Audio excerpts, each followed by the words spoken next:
আমরা গণভবনে যাই নাই মানে কোনোদিনই যাইনি। গণভবন কি আমি নিজেও চিনি না। সারাক্ষণ মানুষ বলতে থাকে আমরা গণভবনে চোর চুন্নি। ভাই আমি কেন চোর হব? আমি নর্থ সাউথে পড়াই। রাজনৈতিক কোনো প্রেক্ষাপট নিয়ে আমরা আসি নাই। আমরা সবসময়ই চাই যে মানুষ ভালো থাকুক। যারা কারিনার দর্শক তারাই কারিনাকে ভুলতে পারে না, আমি কিভাবে ভুলে থাকবো? কারিনা কাজের মধ্যে বেঁচে থাকবে।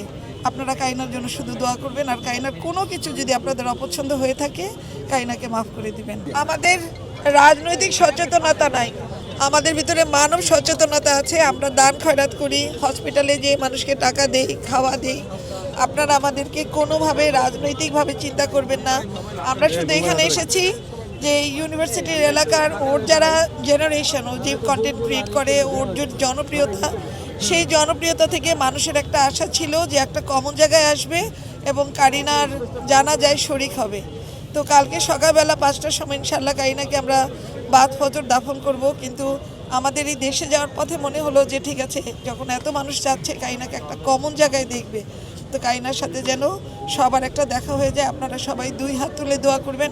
আমরা রাজনৈতিক কোনো প্রেক্ষাপট নিয়ে আমরা আসি নাই। আমরা সবসময়ই চাই যে মানুষ ভালো থাকুক।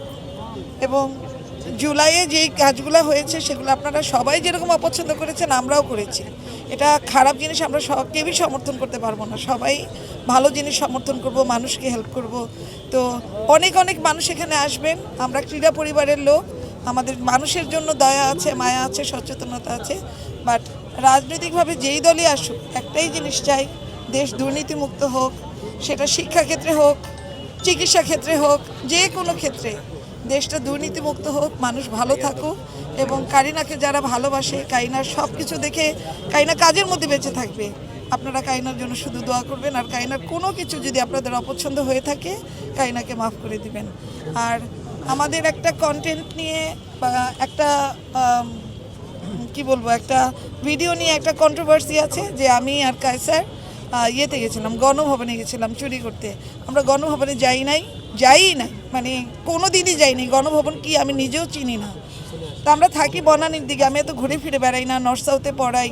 আমার মুভমেন্ট খুব কম, বসুন্ধরা, বনানী আর এই গুলশান। আচ্ছা, এরপরে আমরা যখন ওই জুলাই যুদ্ধের সময়, জুলাইয়ের এই ঘটনা 5ই আগস্টের সময় সবাই আমাদের বাসার সামনে দিয়ে, মানে মহাখালীর সামনে দিয়ে ইয়েতে যাচ্ছিল উত্তরার দিকে। তো কারো হাতে হাঁস, কারো হাতে গাছ, কারো হাতে মাছ, কারো হাতে কি সব ল্যাপটপ ট্যাপটপ। তো কাছার বললো, হারে তুমি বাসা থেকে একটা কিছু নিয়ে আসতা, আমরা একটু দেখাতাম। তো আমার হাতে একটা ছোট কালো ব্যাগ ছিল। আমি বলছি এই যে আমি এই ওনার ঘর থেকে আনছি একটা ব্যাগ, একটা প্লাস্টিকের চিরুনি ছিল। আমি যে এই যে ওনার চিরুনি, মাথার ক্লিপটা খুলে বলছি এই যে ওনার ইয়ে।